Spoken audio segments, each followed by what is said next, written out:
Merry Christmas from Vancouver Island.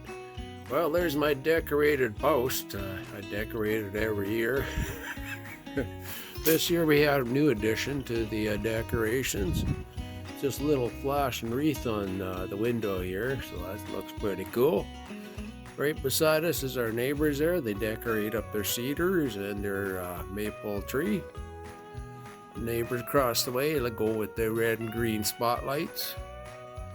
And then the star of the neighborhood is that house right across the street over there. They add something new every year. So this year they added the ho-ho sign on the front yard there. So it's looking pretty good. I kind of like it. They have a bunch of inflatables, but it's kind of windy out, so they'll probably put those up tomorrow night.